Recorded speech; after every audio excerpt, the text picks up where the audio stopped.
Welcome to my channel. And this is English Podcast Station. Welcome to today's deep dive.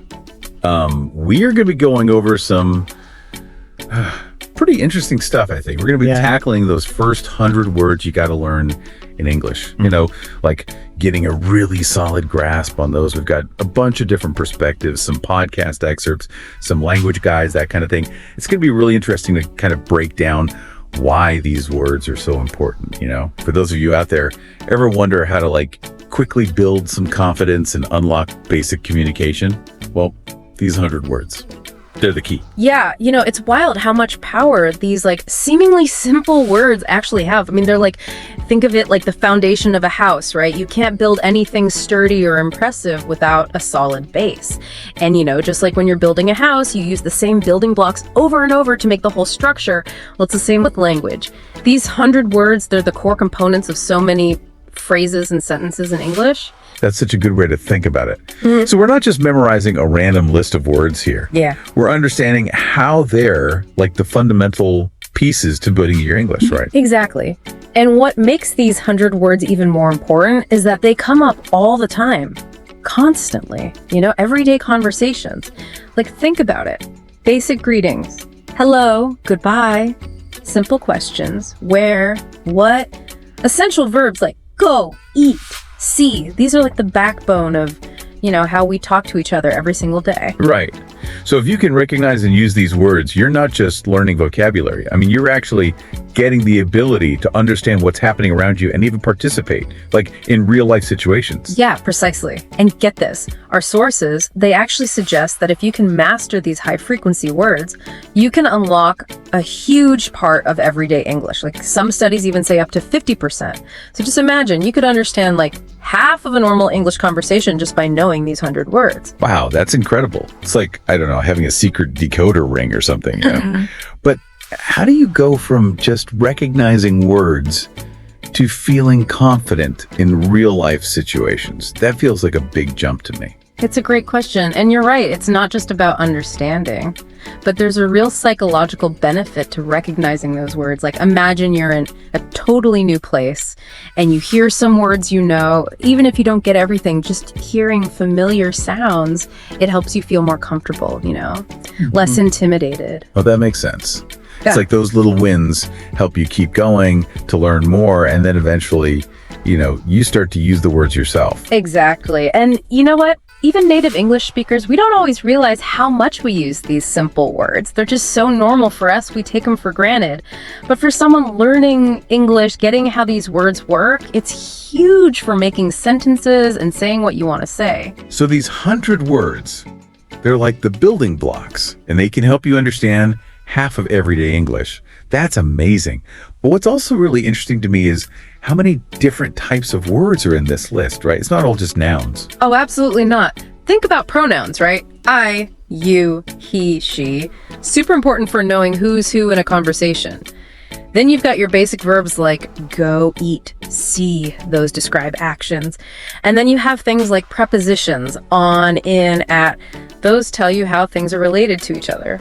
It's crazy how all these different types of words work together to create meaning. You can start forming basic sentences and saying what you mean, all with just those first 100 words. Exactly. And as you learn more, you'll find that you can combine a lot of these basic words to make more complex phrases, you know, and express yourself better. It's those 100 words are the key to a whole universe of English. But let's face it, memorizing a list, even if it's only 100 words, can be kind of tough, especially when you're just starting out.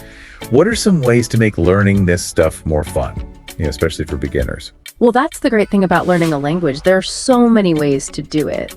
And our sources, they talk about a few that are really good for mastering these first 100 words. Okay, I like it. Let's get to the practical stuff. What are some of those fun and effective strategies we can use? How can we really learn those first 100 words and make them stick? Okay, so we know those first 100 words, they're like the foundation, right? But how do we actually get them to stick in our brains? Well, one thing that really jumped out from our research is this idea of labeling things around your house, you know, with the English words. It might sound super basic, but it actually works really well. Oh yeah, I could totally see that. So instead of just seeing a chair, you see the word chair right there in your house. It's like bringing the language learning into your life. Exactly. It makes it real. Every time you pass that chair or you grab something from the refrigerator, you see the word. It's not just some abstract thing anymore. And it's fun too, right? You can use different colored sticky notes or write in crazy fonts or even like draw little pictures next to the words. For sure. You can totally get creative with it. And, you can even do it with friends or family who are learning English too. You can quiz each other, turn it into a game. It makes it way more fun and social. I love that. It doesn't feel like studying then. It's just like playing around with the language. Speaking of fun and games, our sources also mentioned some pretty cool apps for learning these first 100 words. The game-based learning kind of apps. Oh yeah, those can be really cool. Technology. It can be awesome for language learning, especially when it keeps things interesting. And these apps, they're made for beginners, so they really focus on those first 100 words. And what's cool is they use a bunch of different ways to teach, right? Some have quizzes, some have those memory games where you match words with pictures. Some even have like virtual flashcards. Yeah, and a lot of them use those like game elements where you earn points or unlock new levels or even compete against other people. It makes it more like, a challenge, which can be really motivating. It's way better than just trying to memorize a list, that's for sure. But okay, sometimes you just got to go back to basics, right? Like flashcards. Oh, flashcards, they never go out of style. Might seem a bit old school, but they really work. They're easy to take anywhere, and you can use them for quick review sessions. It's classic for a reason. And nowadays, you don't even have to make your own. You can find tons of pre-made flashcards online, especially for those first 100 words. They usually even have pictures and show you how to say the words. Totally. And don't underestimate how powerful repetition is, Flashcards force you to actually remember the word. It's way more effective than just reading a list. It really helps those words sink in. So lots of good options, right? Labeling stuff, apps, flashcards. It's all about finding what works for you. Yeah. But what about when you want to go beyond just looking at words? Well, then it's time to really start listening to English. And there are so many fun ways to do that. Listening to podcasts like this one, watching movies or TV shows, even listening to music. Oh, I love using music for language learning. Those catchy tunes and the way they repeat the words, it really makes them stick. It's true. Think about how easy it is to remember the words to your favorite songs, even if you haven't heard them in a while. Music just has this way of, getting into your brain. It's like you're learning without even realizing it. And speaking of sneaky ways to learn, our sources also talk about actually using English in everyday situations. Yes, that's so important. Even if you're just starting out, you can find little ways to use those first 100 words in real life. Start with simple things like hello and goodbye. Then try asking basic questions like, how are you? Or where's... I know it can feel a little scary at first. So the more you do it, the easier it gets. And don't worry about making mistakes. Everyone does, especially when they're learning. That's right. In fact, mistakes are good. They help you see what you need to work on, and they make you try again. Yeah.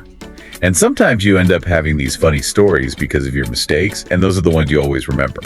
So it's all about finding ways to have fun with it, right? Definitely. Learning those first 100 words doesn't have to be boring. It can be an adventure. A fun way to discover a new language. It really is. And it's about finding what works for you, whether it's using flashcards, listening to music, or just talking to people. What matters is that you're doing something with those 100 words and making them a part of your life. Okay, so we've talked about all these great ways to learn your first 100 words in English. But what happens after that? Do you just move on to the next 100? That's a really good question. And it kind of gets to something really important about learning a language. Mastering those first 100 words, that's a huge accomplishment. But it's really just the beginning. It's like, you've opened the first door in this big, amazing house of language. There's still so much more to discover. Yeah, it can be kind of overwhelming when you think about how much there is to learn. So how do we keep going? Yeah. Without getting discouraged? Well, one thing our sources all agree on is that you gotta set realistic goals. Instead of freaking out about learning every single word in the English language, break it down into smaller pieces you can actually manage. So instead of, I need to learn all the English words, you can say, okay, I'm going to learn 10 new words this week. Or I want to be able to have a 5-minute conversation in English by the end of the month. Exactly. Those smaller goals feel way more achievable. And when you reach them, it feels good. And that feeling, that sense of accomplishment, that's what keeps you going. It's like you got to celebrate those wins along the way, right? Yeah. Did our sources say anything about how to mark those milestones? They did. One thing that came up a lot was finding ways to actually use your new English skills in real life. Even if it's just for a few minutes each day, like maybe order your coffee in English or chat with a friend who's also learning. Those little moments of practice add up. It's like making your whole life a language learning game. But okay, sometimes you need a little more help, right? What about all those resources that are out there? Oh my gosh, there are so many. Books, apps, websites, our sources mention everything. They even talked about online communities where you can connect with other learners all over the world. It's amazing. I know. Technology has made it so much easier to learn languages. You've got personalized lessons, interactive exercises, pronunciation help. There are even these AI chatbots now that can practice conversation with you. It's wild. And the best part is you can totally personalize it, like if you learn best by seeing things, there are tons of apps with pictures and flashcards. If you're more of an auditory learner, there are podcasts and audiobooks and music. You can find something that works for you. There's no excuse for not finding a method you like, right? So many options. But before we wrap up, I want to go back to something you said earlier about language learning being a marathon, not a sprint. That's such an important thing to remember. Totally. You're going to have moments where you get frustrated. You might feel discouraged, it's like you're not making progress, but you got to remember, learning a language, it takes time, it takes effort, and you have to be consistent. Just keep going. Yeah. Be patient with yourself, celebrate the small wins, and don't be afraid to ask for help if you need it. And most importantly, have fun. It should be enjoyable. Couldn't have said it better. All right, before we go, one final thought-provoking question for everyone listening. So you know how powerful those first 100 words are, and you know there are tons of resources out there to help you learn them. So what's one small thing you can do today to start using them? Maybe you could label something in your house, or try out a new language learning app. You could even just say hello to someone in English. It doesn't have to be a big thing, just a little step in the right direction. Yeah, and we'd love to hear what you decide to do. Tell us about it on social media, or tell a friend who's learning English too. Or just take a minute to think about what you're going to do. It's your language learning journey. Well, thanks for joining us on this deep dive into those amazing first 100 words of English. We hope you're feeling inspired and ready to keep learning. Until next time, happy learning, everyone.